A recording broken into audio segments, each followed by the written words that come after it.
Gracias.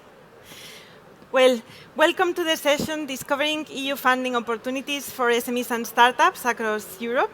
Thank you all for attending today. It is a unique opportunity because a lot has happened in the last 2 years and we haven't been able to see each other coming from other countries. And I think today is a celebration of the potential also cross-collaboration that we can do in order to help startups and SMEs in the future.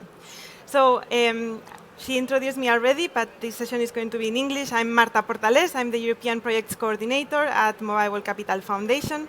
Mobile World Capital is a foundation that was born in 2012, and we try to bring technology closer to society with different programs.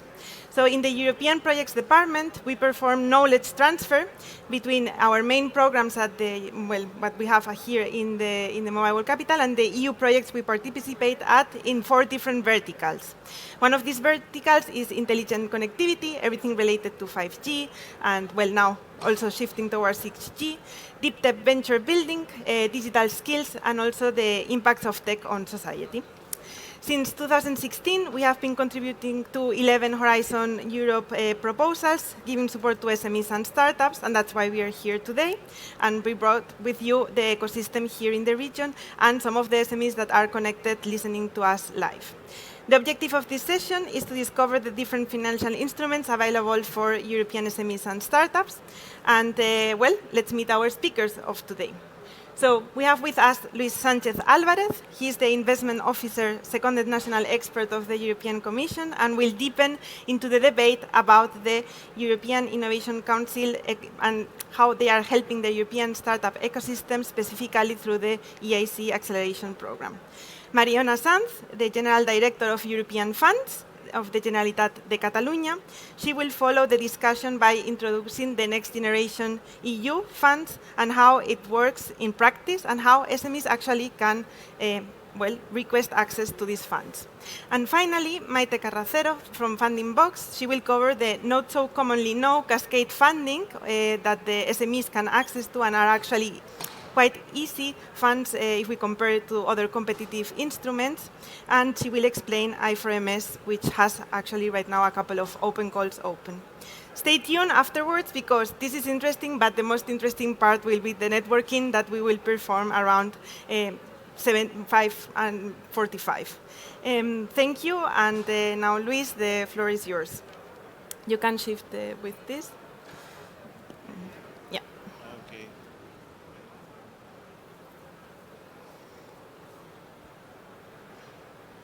Thank you very much for inviting me, for inviting the Commission. It's always a great opportunity to present what the EIC is and to have the opportunity to interact a little bit with you on the future of the innovation in Europe.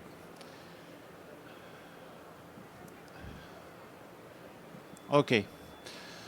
So, for those that are not familiar with the EIC is an initiative of the Union, of the European Union, and is part of the wider framework program for research and innovation. This 96 billion euros that runs between 2021 and 2027. The program has 3 pillars. The first one is more focused on fundamental research. The second one is more focused on missions and competitiveness. And the third one, which is the one I'm going to refer to, is Innovative Europe. And the EIC is part of it, together with European innovation ecosystems and the EIT and the KICs that probably many of you are familiar with. The program has 10 billion euros for the next 7 years. It's a unique, we used to say it's a one-stop shop, because what we try to do here, the Commission is trying to do, is to cover all the value chain of innovation. We use very much this scale TRL, the technology readiness level. So we cover with different instruments the 8, 9 levels of the TRL. So from technology that is still in the lab to the deployment into the market and the scale up of the companies. One of the major features, because it started very recently, back in 2020, is the Aic Fund, which is called to become one of the biggest, largest VC investors in Europe, and it's completely owned by the Commission, and it's a very new initiative. We are very much trying to tap into what the existing resources, the ecosystem. So there is another part of the program dedicated to try to improve and to engage with ecosystems. And well, we work with annual work programs. So these two final lines refer to that. Every year we approve a work program, and in the work program you have all the information in detail of the different instruments. The Commission just adopted the work program for this year with 1.7 billion. One of the things we do also is to try to engage with leaders, with experts, with entrepreneurs that can advise the Commission on how we can implement the EIC. We want to support innovators, and to do so, we need real expertise from others to help us to really build something useful and impactful. For example, you can see there Anna Maikes, that was this morning in the first session. But you can see also Mark Ferguson or Hermann Hauser, which is the founder of one of the most important VCs in Europe. So, what are the main features of the EIC? The first one is we focus on breakthrough innovation, deep tech, meaning that we are trying to attract projects that are very much underpinned by technology, by research. We are trying to bridge this famous, or to try to fill the gap between research and innovation. We are mainly bottom-up, so it means that we are not topic-oriented.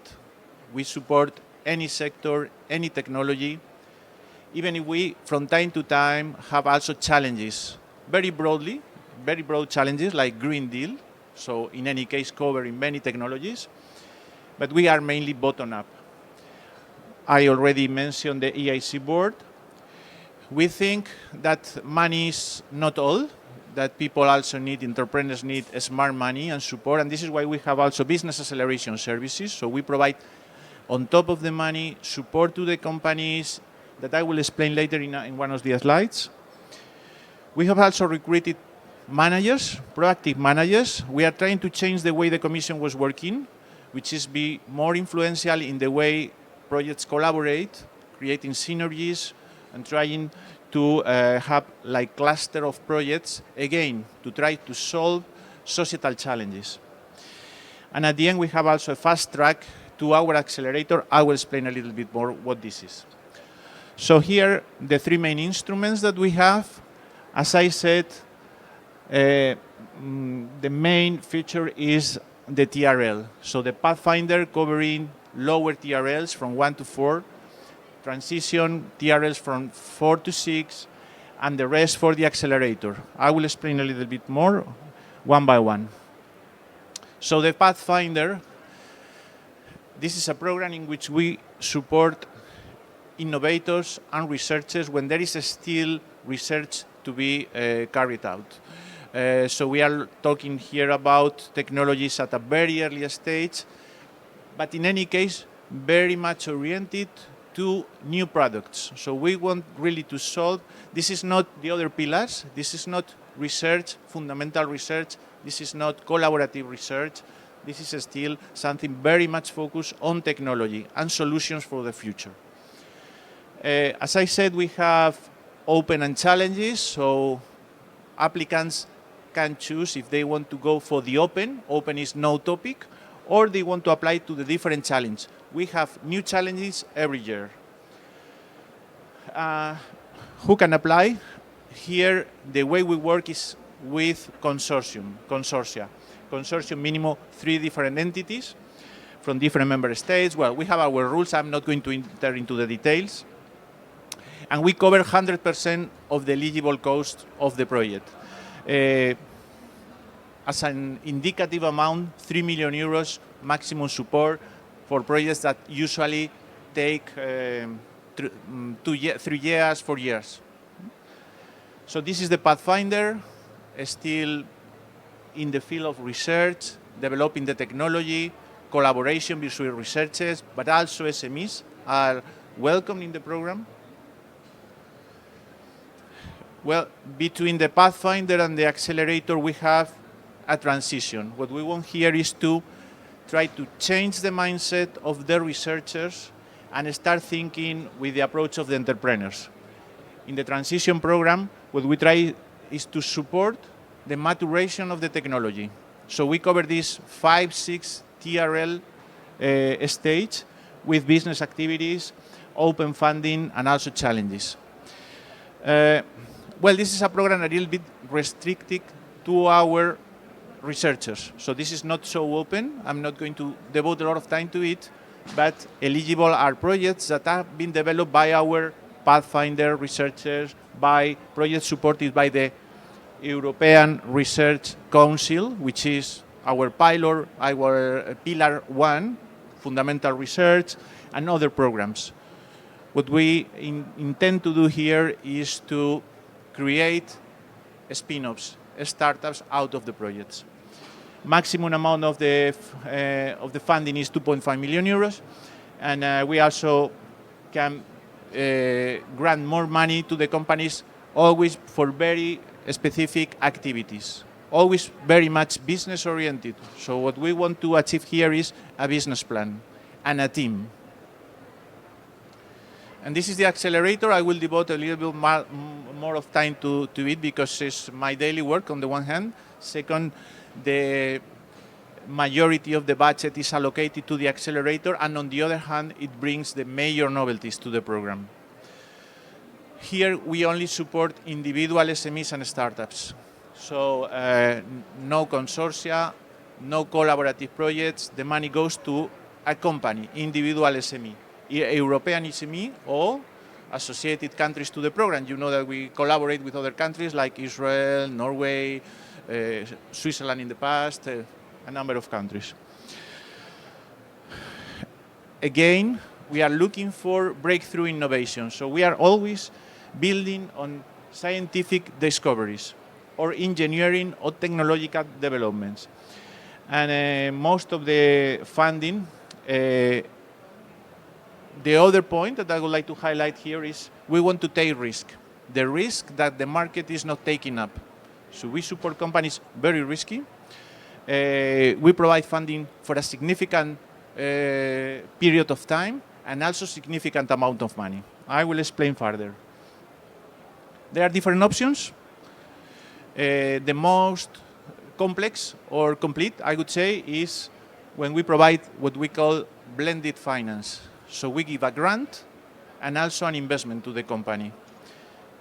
But starting from there, we can give only a grant, we can give only an investment. There are different modalities depending on the company, the needs of the company, the needs in terms of funding, the maturity of the company. For example, if a company is not mature enough, the technology is in a very low TRL, they still need a grant to develop the technology, they could go for a grant first. And in the future, we can also give an investment.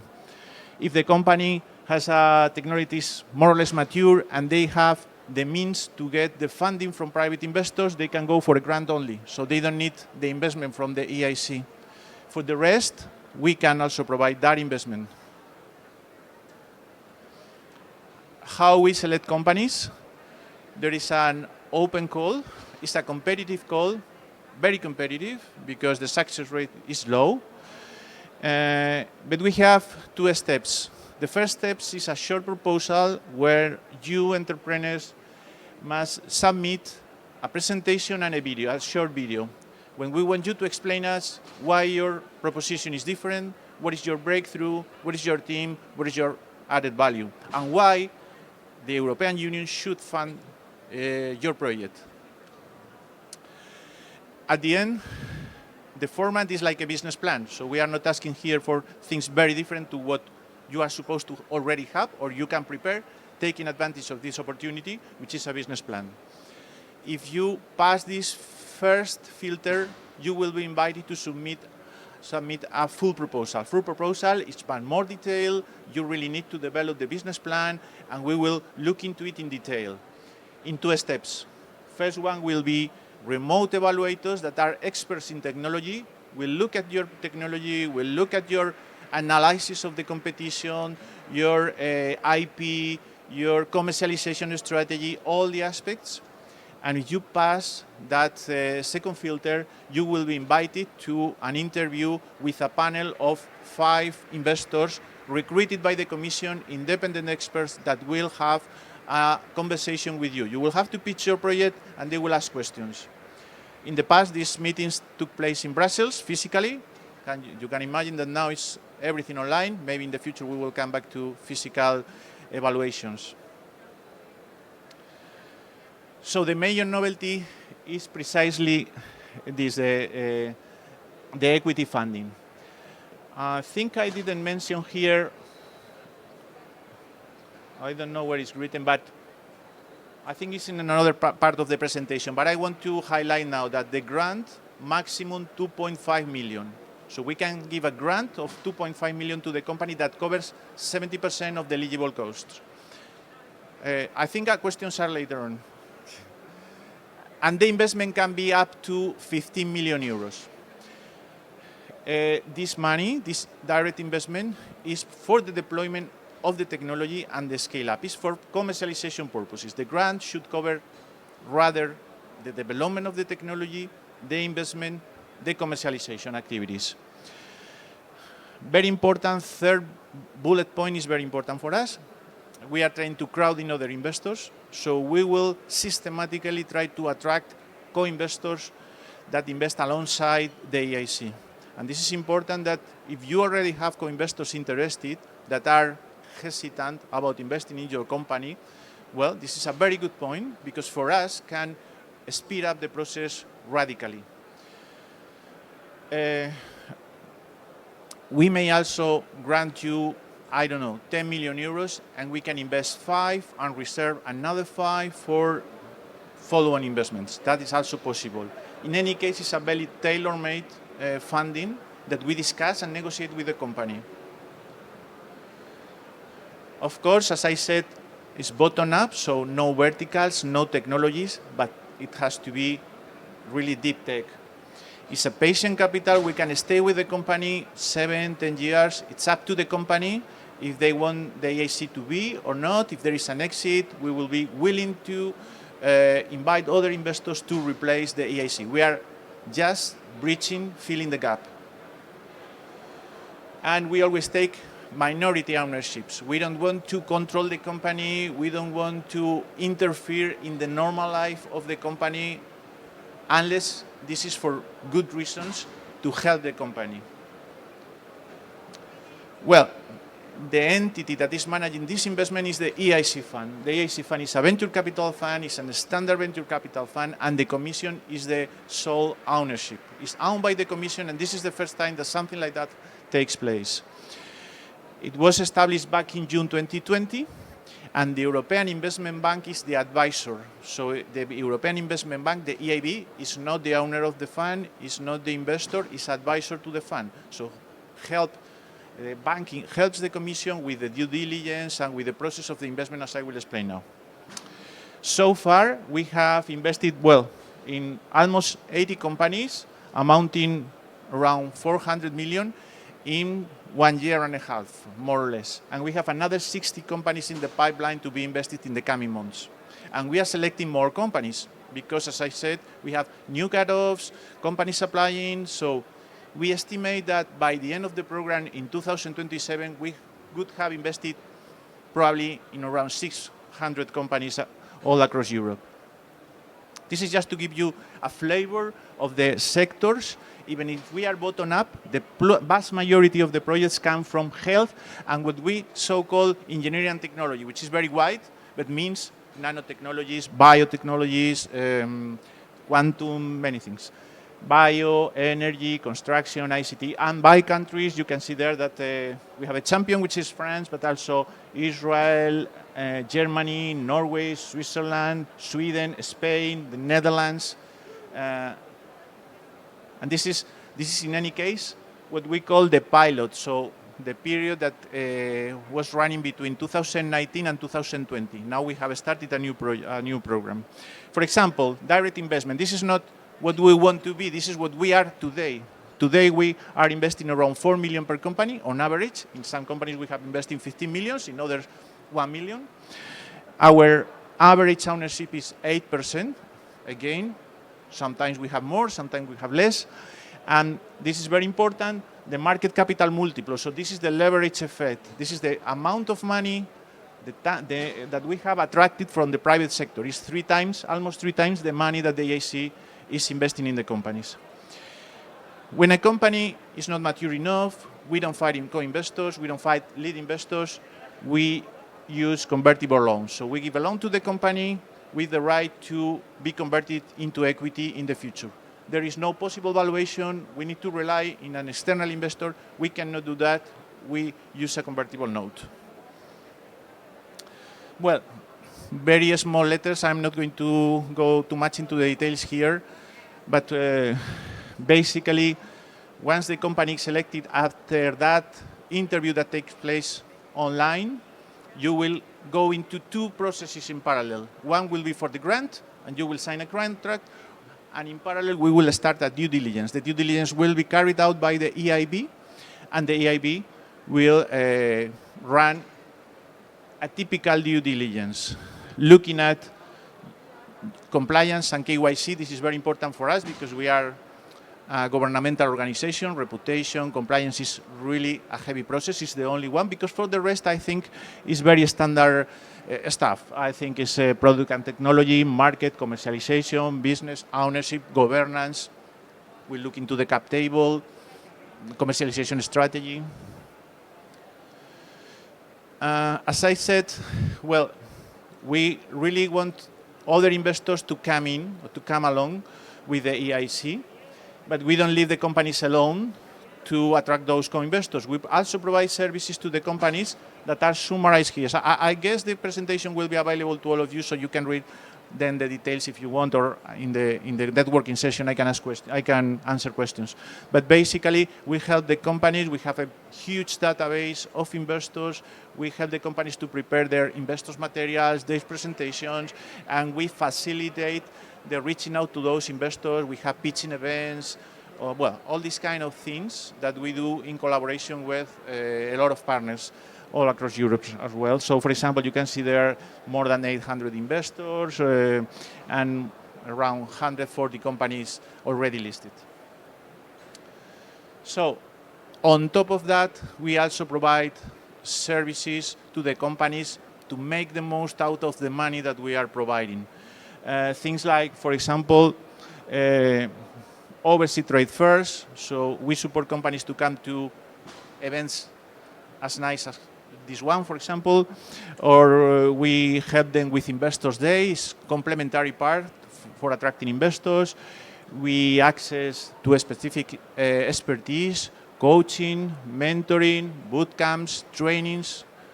This is also a part of the program that we are trying to enlarge, increase, and improve, also using local partners. So, to finalize my intervention, this is a summary of the main points of the work program for this year. So if you are planning to apply, you know that you will have 1.7 billion euros this year. We will have, in the next slide, you will see the different cutoffs, and when you can apply at any time. But from time to time, we take the applications that we got and we evaluate. But you can apply at any time. There is a strong continuity for those of you that are familiar with AIC, no major changes. We have changed the challenges, and we have other programs like Escape All Companies, a program very much focused on promoting women innovators and female CEOs. Well, a number of things, many details that I think if you are interested, I will be happy to provide you more information. This is the summary table, a lot of information for you. And that's it from my side. Thank you very much. Thank you so much, Luis. It was a great presentation. Remember that we will have a networking session later on, so if you have questions, you just grab him and ask them directly. And now let's welcome Mariona to the stage. The floor is all yours.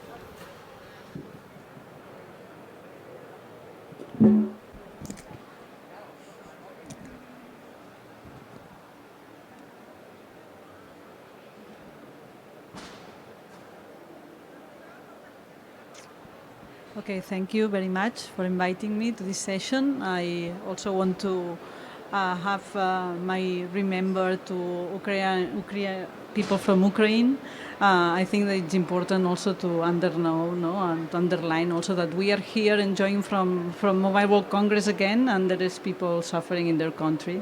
I think remember to these people has to be done. Okay. So my speech today is about the Next Generation program and how the impact in Catalonia, and also how SMEs and companies can access to these new funds coming from the European Commission. I will introduce a little bit the funds. Also, I will try to explain how is the plan, how the plan has been built in Spain, and what are the main programs under this plan. And finally, I will explain how SMEs and startups can access to this funding. Okay. So for those that doesn't know about the Next Generation, so this is a new funds coming from the European Union that has been already approved in July 2020 for the recovery of the economy to recover from the COVID-19 pandemic.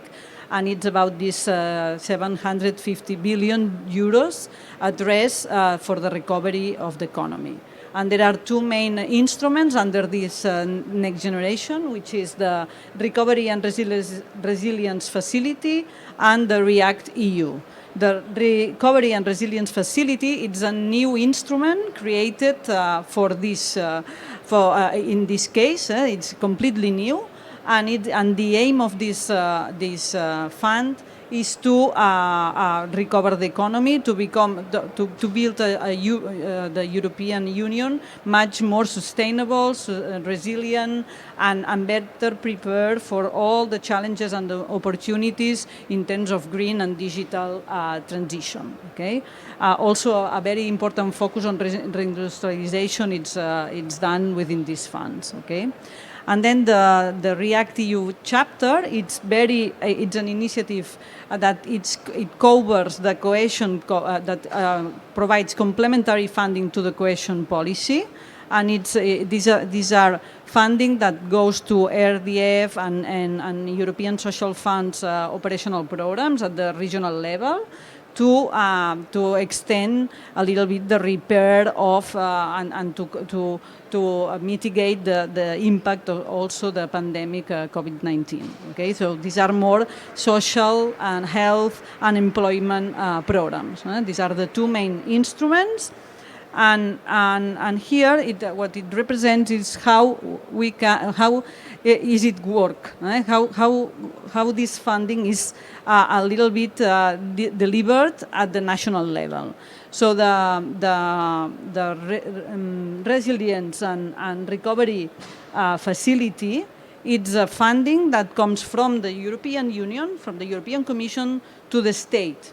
So every state of the European Union access to this new funding once they present a recovery plan. Every member state has to submit a recovery plan for their economy, and the Commission approved this plan, and then the state can access to the funding. Okay, this funding works a little bit different from the funding that comes from other sources of funding, which are, for example, the cohesion funding or the cohesion policy funds, because it doesn't work because of the spending of public money. It works so that the European Commission provides funding when the member state completes with some objectives and some milestones to complete the plan. So all the states has a commitment on completing a plan, and this plan has several objectives to complete. If the member state does not complete these objectives and the milestones stated in the plan, they don't receive the money. Which is a little bit different from the other fundings that we are used to in the administration of the member states. Okay, so in our case, in the case of Spain, So the Spanish government has presented a plan, it's called the Recovery, Transformation and Resilience Plan, that has been designed at the state level, which means that the ministries of the state government has defined the different activities and components of this plan. Okay, this plan includes two different kinds of actions. First are investments, and the second one are reforms. So every component of the recovery plan includes investments and reforms. Ministries has decided which are the investments and which are the reforms that has to be completed, and then there are the other level of the administration, which are ministries or regions in Spain, which is comunidades autónomas, or local entities, which are the ones that execute these activities, these investments. They have the power to execute them.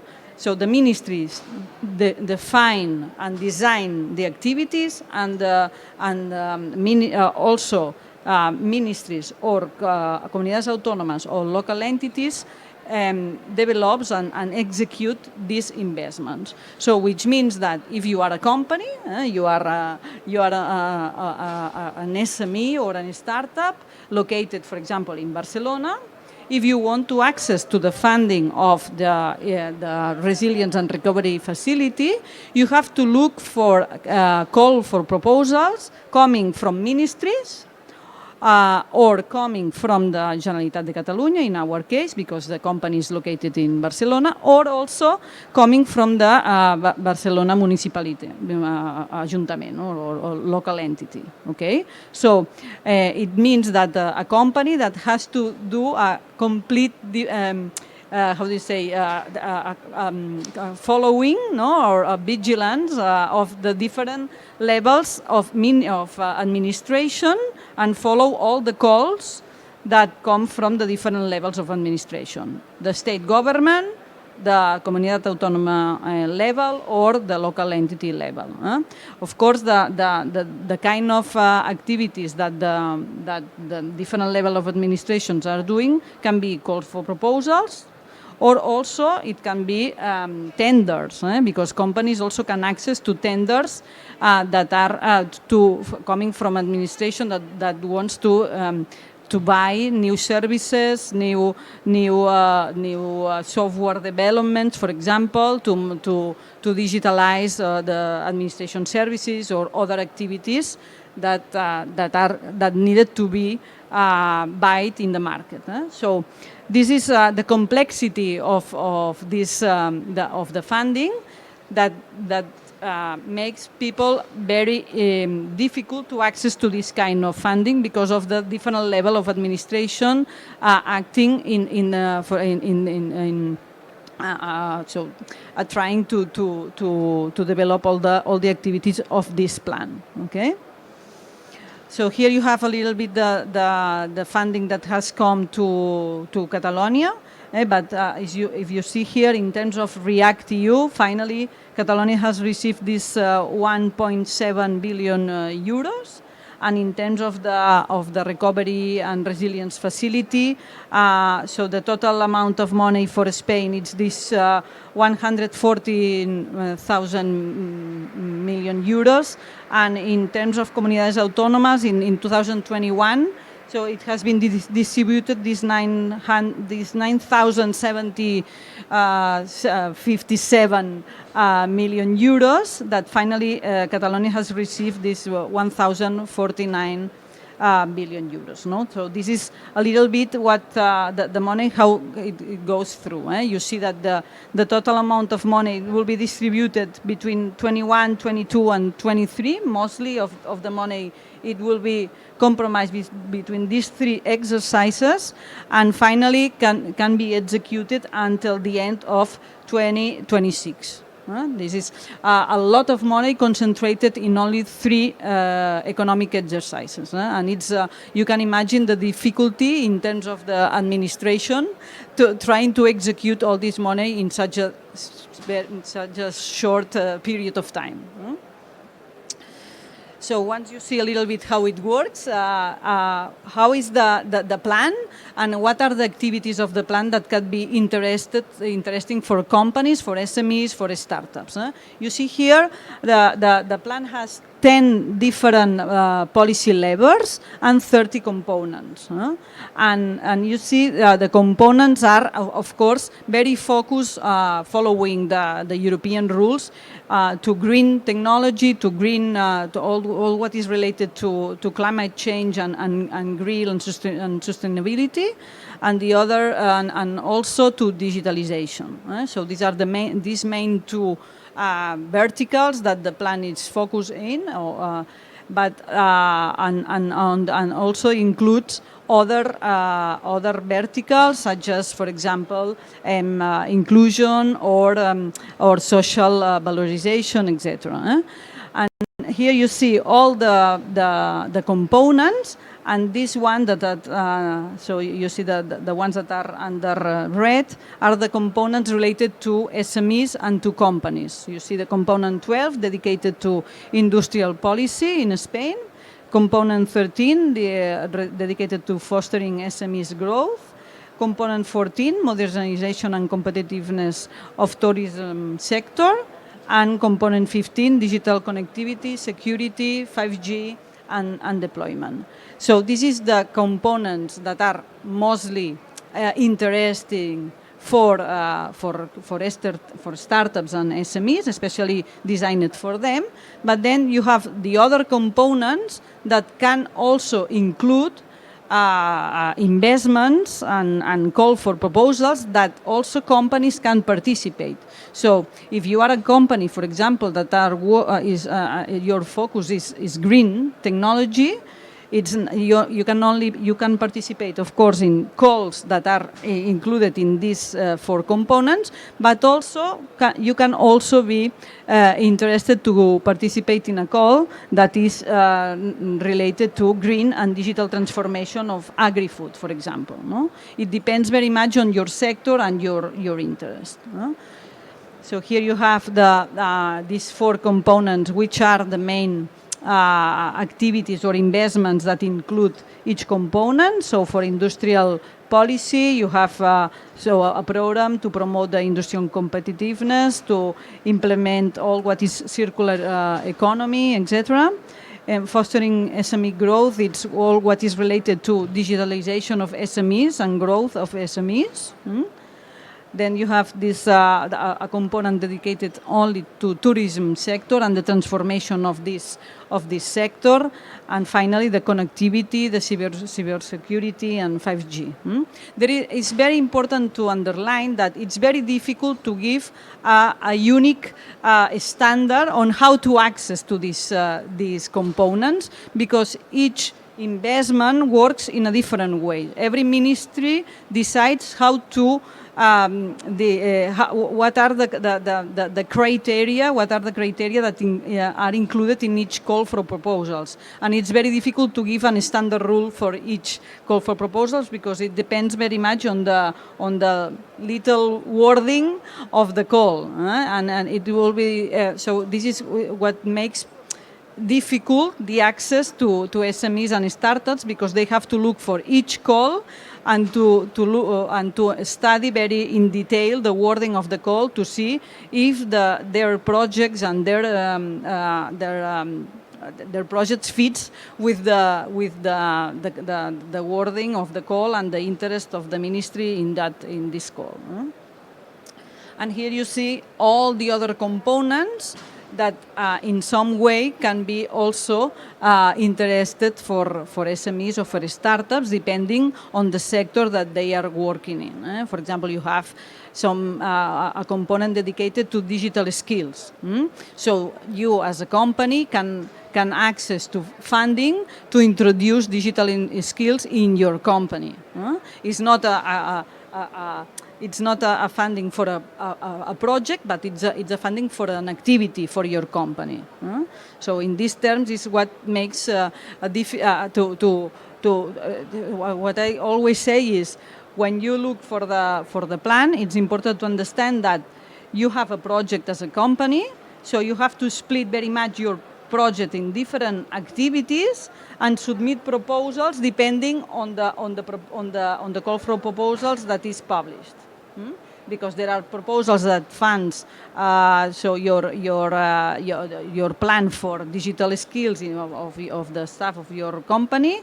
There are other calls dedicated to introduce the electrical mobility in your company, so to buy electric cars for your company, for example, and other kind of calls that are not directly funding a complete transformational project, but can fund specific activities that your company can be interested in. PERTES, it's a new instrument that is included also in the recovery plan. So there are specific calls dedicated to transform specific sectors of the economy, sectors that has been already approved. So there are different PERTES already approved. One dedicated to electric and connected vehicle, another one dedicated to agro-food, another one to renewable energies and hydrogen, another one dedicated to cutting-edge health. Today it has been announced that there is one dedicated to new economics of language, artificial intelligence applied to language, and there is one under study which is the aerospace PERTE. So these are like sectoral plans that want to transform different sectors of the economy, sectors that need a special support and that need a public-private collaboration and transformation of these sectors to become much more competitive. This is a different description of the different PERTES. This one dedicated to electrical vehicles. You will see here that there is a clear roadmap on how it's going to work this PERTE. The problem is that these calls of the electrical vehicle PERTE has not yet been published. So it has been published the definition of the call. So companies know now more or less how they have to submit projects, but the concrete call with a deadline is not ready published. Everybody is waiting for this call in this sector for a long time, and we are still waiting of this call. The PERTE will fund consortiums of public-private consortiums coming from automotive companies collaborating with SMEs and also universities and technology providers in the different chapters of that can really transform the industry, becoming much more sustainable and building these electric vehicles. Okay. Sorry. So here you have a description. So in terms of cutting-edge health, this PERTE is dedicated to increase the strategic manufacturing capacity of medicines, especially dedicated to new therapies, and introduce the new therapies in the health system.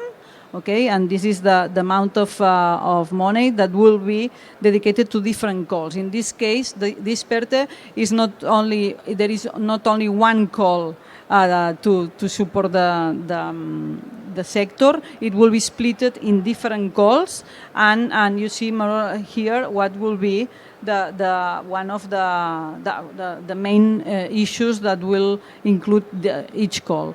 In this case, we are also still waiting for the calls. The consortiums are starting working on that, but there is no any call still published, and there is no and some of the calendar is not still clear. What is clear is it has to be this year, but we don't really know when will start appearing. Okay. The third PERTE is about renewable energies, renewable hydrogen and storage. And in this case, it seeks the transformation of the productive sector. to provide the country with the tools of instruments to address energy transition and with its own capabilities. So it means not only to foster the technology, also to increase the demand of these new energies and these new sources of energy. And here you have the amount of the budget dedicated to this PERTE.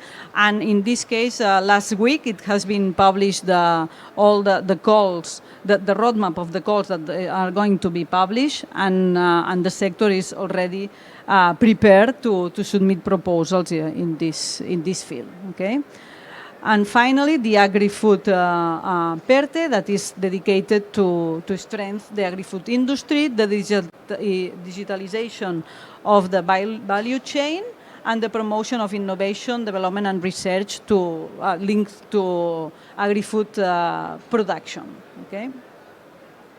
Here you see the calls that are going to be published in each of the PERTEs. Okay.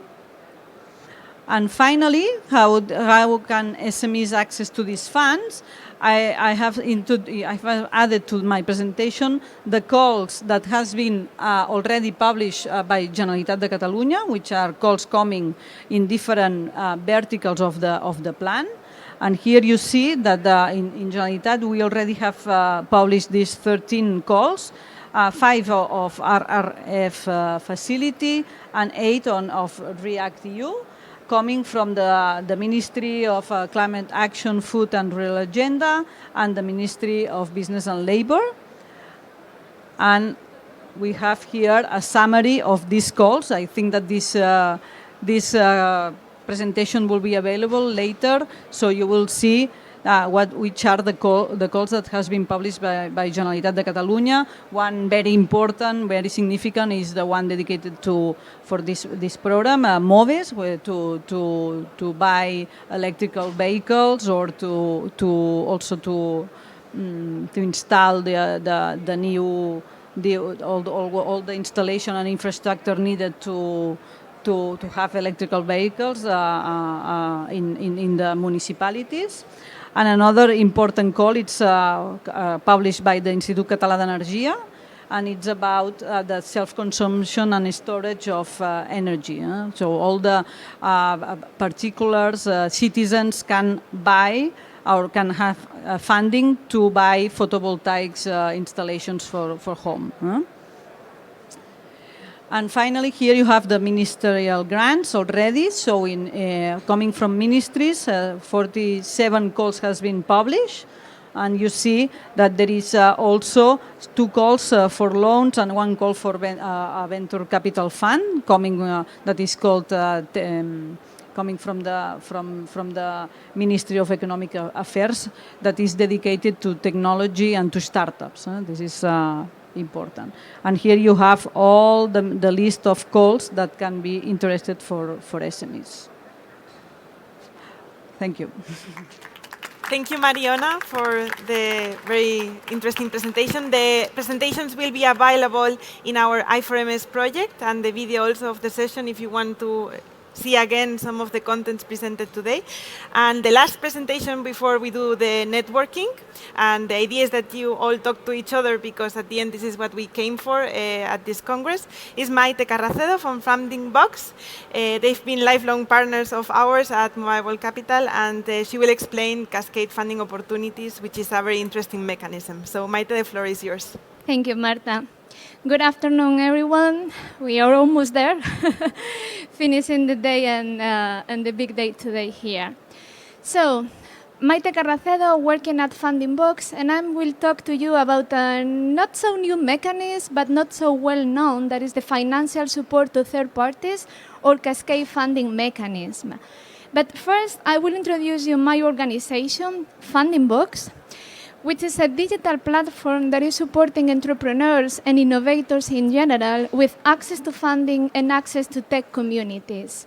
By doing this, we are today one of the biggest deep tech ecosystems in Europe, with more than 40,000 companies registered in our platform that came to us looking for those 2 things, funding and connections through our communities. What we are doing now is fine-tuning our community. We are trying to curate and to identify those funding champions that we can also connect with private sector challenges, with corporates and with any other organizations that are looking for disruptors, SMEs or startups, and then we connect them and create those funding champions. But when we say that we distribute funding and we create communities, let me explain a little bit, because this is also already an introduction to the Cascade funding mechanism, right?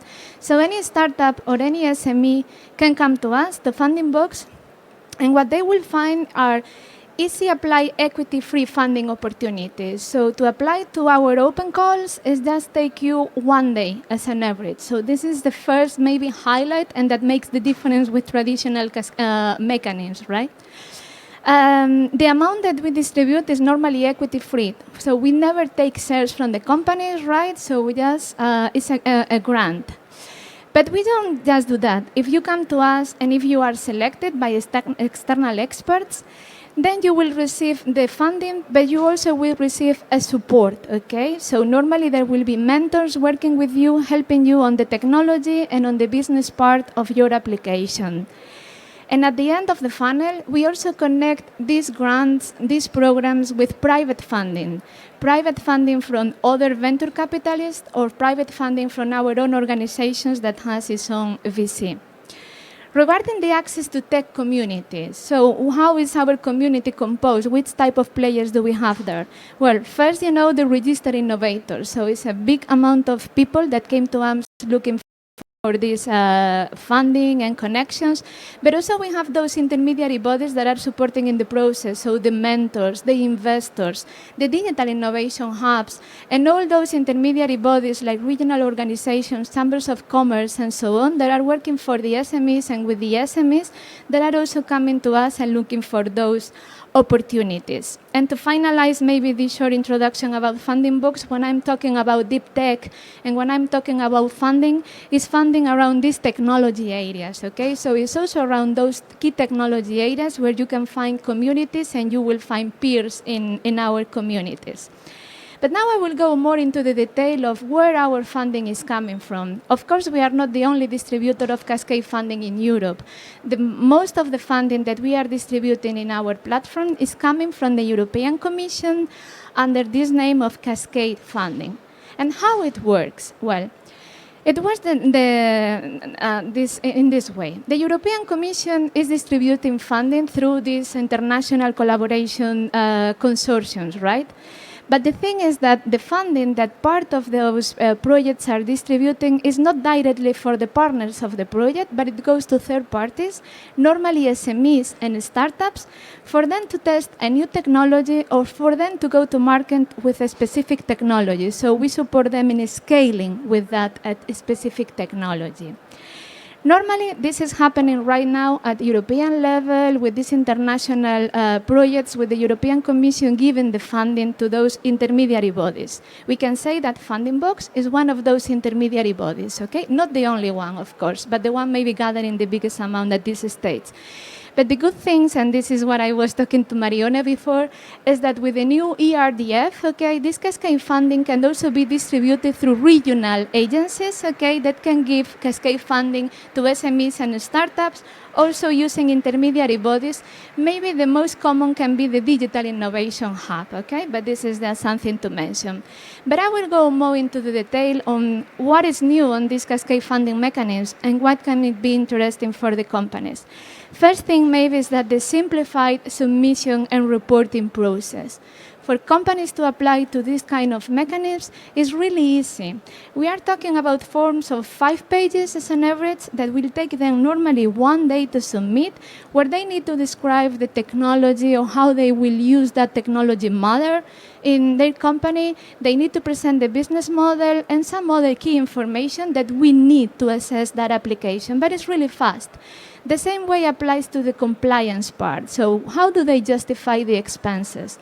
It's normally against a lump sum. They just need to fulfill a set of milestones, and they will receive funding normally in tranches. They do not need to send the justifications and so on. Of course, in the future, there might be an audit, okay, and everything needs to be clearly explained expanded, but not in the first moment of the execution. So this thing makes things really easier for companies to be involved in this Cascade funding.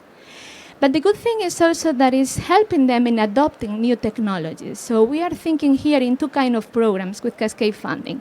One type, if a traditional SMEs, they want to start testing new technologies for digital transformation. It can be robotic solutions, or it can be high-performance computing solutions. So the company will test the technology with this Cascade funding. They will run what we call a pilot project. The other type of projects is most addressed to startups. So there's a startup, okay, that using some kind of building blocks, or we call among us mother technology, right? They will further develop their product or service, okay, based on those building blocks. And through the Cascade funding, we support them in going to market by connecting them also with private investors, mentoring, and so on, okay?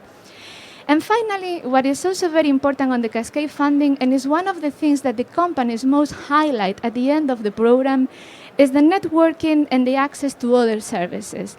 And this is because once you enter into this kind of programs, you will receive the support of mentors, okay, on the technical part and on the business part. Those mentors are coming from high-quality, excellent centers in Europe, like VTT, Fraunhofer's, Eurecat in Catalonia, why not, right, that will support you on the use of that technology. But you will also have access to mentors from all around Europe, and that connection with these people really is making them enter into an internationalization cycle that goes beyond the funding they enter with, okay? So this is really one of the main added value that the companies highlight at the end of the process. I will give you some example of open calls. I don't want to be exhaustive today, because in our webpage at Funding Box and in the Commission web pages, you will have the list of current open calls. Just to give you an example on the different type of calls and how they work, right? If we look at the funding, normally the average amount that a company can receive goes from 50,000 to 200 or 250,000, depending on the call, right? I insist on equity free. Type of applicants, normally startups and SMEs, but not always. You will see in this kind of open calls that I'm presenting here, like for instance, NGI Assure, okay, that even an individual physical person can apply. This is not very common, but it can happen. In this case, it's because this project is oriented to trust and privacy, right, just to propose solutions on that area. So here, even an individual physical person can apply. Another different example is the one of the traditional SMEs, in this case, that want to adopt AI solutions. This is the case of a Stairway project. Here you see that a company can receive until 60,000 euros, and here we are addressing low-tech SMEs. So really, they want to test an AI solution. They apply to our open call, and they will receive a 6-month program, stage 1, or a stage 2 to a pilot development, right? So they can even go deeper on the testing of that AI solution. And finally, another different example can be, for instance, on the area of cybersecurity domain, okay, where here we are offering between 74 and 88,000 euros. And in this case, we need to apply with another company. So the consortium part, we can also find it in the Cascade funding. And in many cases, this consortium needs to be international. So as a company, I will need to collaborate with a company from another country and then apply together, okay? So really, we need to read at the call and to understand a little bit how the rules are call by call, okay, to understand. I just wanted to give you an example of different ones. And now, to finalize my presentation in just 5 minutes, because I know we are late, I will give you an example of one of those programs, distributing Cascade funding. And this is a big one. This is the biggest program from the European Commission for supporting the digital transformation of manufacturing industry in Europe, right? I4MS, ICT for manufacturing SMEs. Here again, we see the summary of the supporting measures that is offered in this kind of programs. We support companies with funding. They will be able to test those technologies for digital transformation. But we are offering them also other type of services that go with the funding, is the training, mentor, and access to technology platforms, okay? More in detail, well, maybe starting with the funding, which is the reason for my presentation here today. This is the calendar of open calls at I4MS, okay? Currently, you can see that we have calls open on the programs Change to Twin, Digit Brain, and Pulsate. Pulsate is on laser for manufacturing SMEs, and Change to Twin and Digit Brain is on the area of digital twins, okay, for companies to test transformation doing a digital twin first.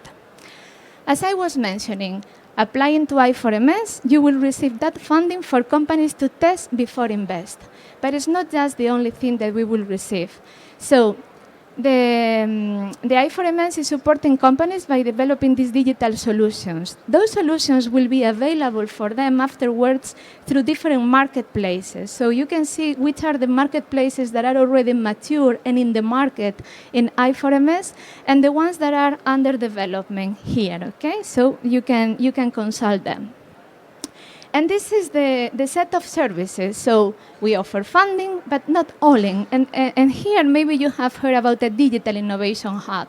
And we act the same way. So we support the company on the technology adoption whole cycle. We give you test before invest, but not only. We give you training, mentoring, connections, and so on. So here, the same we are offering for the manufacturing companies, okay? And just to finalize, and for the ones that are in our presentation today, even if you were not able to apply to I4MS until now, you can also benefit and offer your companies the possibility to better know and to apply to I4MS through different domains. One of them is the technology and, the platform we have created for networking. This is our I4MS community. We have here 1,700 registered users. 40% are companies, okay, willing to adopt digital technologies, manufacturing companies, but also tech providers, also experts, competence centers from all around Europe. You can chat with them here. You can attend events. You can attend articles, news all around the smart manufacturing just by one click. Also, what we are doing for the companies of the manufacturing centering is to scout which is the offering in terms of training all around Europe. So we have our I4MS catalog where all these trainings are available. So also please have a look because your companies can benefit from this information. To finalize, you can contact us directly or through our contact points. We have contact points all around Europe. If you are an intermediary body and want to become a contact point, please contact me. And also, we have a brokering system. So we understand that for companies, sometimes it's difficult for them to choose the right open call, the right technology. So you just apply through our form. You give us an idea of what you are looking for. And through this brokering system, we will guide you through this sometimes complex ecosystem of I4MS. So I will stop here. Please visit our webpage because there on the money box you will see all the calls that are open, and also I'm here available for answering your questions. Thank you.